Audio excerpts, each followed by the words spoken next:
নমস্কাৰ শিক্ষাগুৰুসকল, মই সাগৰদীপ। আজি আপোনালোকৰ মাজলৈ লৈ আনিছোঁ 508 ইউনিট 8 আৰু 9 তিনিটা গুৰুত্বপূৰ্ণ প্ৰশ্নৰ উত্তৰ।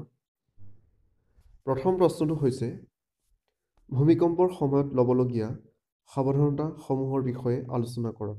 উত্তৰ: ভূমিকম্পৰ সময়ত ল'বলগীয়া সাৱধানতাসমূহৰ বিষয়ে আলোচনা কৰা হ'ল। 1 নম্বৰ, ভীতিগ্ৰস্ত হ'ব নালাগে। অনাহকত হাল্লা হুলস্থুল কৰিব নালাগে। দৌৰাদৌৰি কৰাৰ বিপৰীতে বিদ্যালয়ৰ ভিতৰত থকা মজবুত মেজ বা ডেস্ক বেঞ্চৰ তলত আশ্ৰয় ল'ব লাগে। বিদ্যালয়ৰ বাহিৰত থাকিলে গছ-গছনি নথকা মুকলি ঠাইত থাকিব লাগে। বিজুলী খুঁটা, গছ-গছনি থকা ঠাইৰ পৰা আঁতৰত থাকিব লাগে। দৌৰাদৌৰি কৰিব নালাগে। যিকোনো ধৰণৰ জুই, বিজুলী সৰবৰাহ, ৰন্ধন গেছ আদি ব্যৱহাৰ কৰিব নালাগে। বিজুলী সৰবৰাহ, ৰন্ধন গেছ আদি বন্ধ কৰি দিব লাগে। 2 নম্বৰ প্ৰশ্নটো হৈছে শাৰীৰিক শিক্ষা মানে কি? উত্তৰ: শাৰীৰিক শিক্ষা মানে ছাত্ৰ-ছাত্ৰীৰ শাৰীৰিক উৎকৰ্ষ সাধনৰ বাবে প্ৰদান কৰা এক শিক্ষা।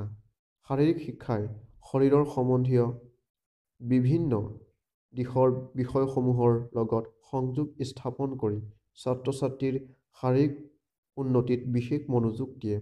শাৰীৰিক শিক্ষাৰ মূল মন্ত্ৰ হৈছে শাৰীৰিক উৎকৰ্ষ সাধনৰ ফলত এজন ব্যক্তিৰ সৰ্বাংগীন উন্নতি হোৱা।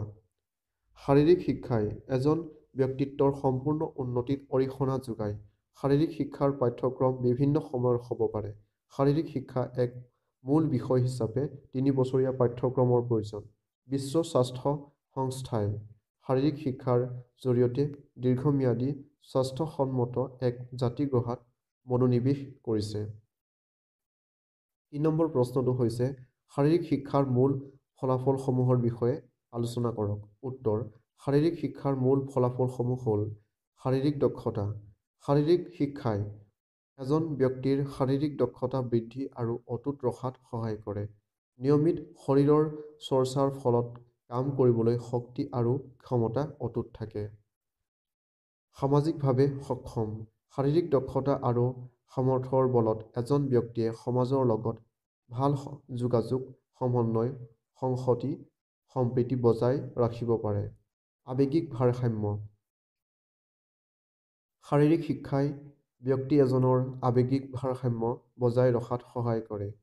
মানসিকভাৱে শক্তিশালী। শাৰীৰিকভাৱে শক্তিশালী ব্যক্তিৰ লগতহে এটা শক্তিশালী মানসিকতাৰ গঢ় লয়।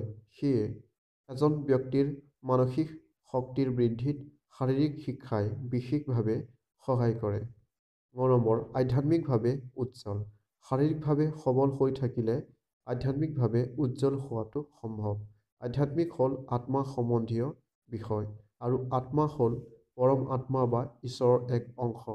সেয়ে শাৰীৰিকভাৱে সক্ষম হ'লেহে ঈশ্বৰ প্ৰাপ্তিৰ পথ সুচল হয়। শ্ৰদ্ধাৰ শিক্ষাগুৰুসকল, মোৰ এই চেনেলটোক যদি আপুনি এতিয়াও ছাবস্ক্ৰাইব কৰা নাই তেন্তে এতিয়াই SN চিম্বলত ক্লিক কৰি ছাবস্ক্ৰাইব কৰি দিব। লগতে বেল আইকনটো প্ৰেছ কৰি দিব যাতে মোৰ এনেধৰণৰ নতুন ভিডিঅ'ৰ ন'টিফিকেশ্যনবোৰ আপোনালোকে লগে লগে পাই যায়। ভিডিঅ'টো ভাল লাগিলে লাইক শ্বেয়াৰ কৰিবলৈ পাহৰি নাযাব। ধন্যবাদ।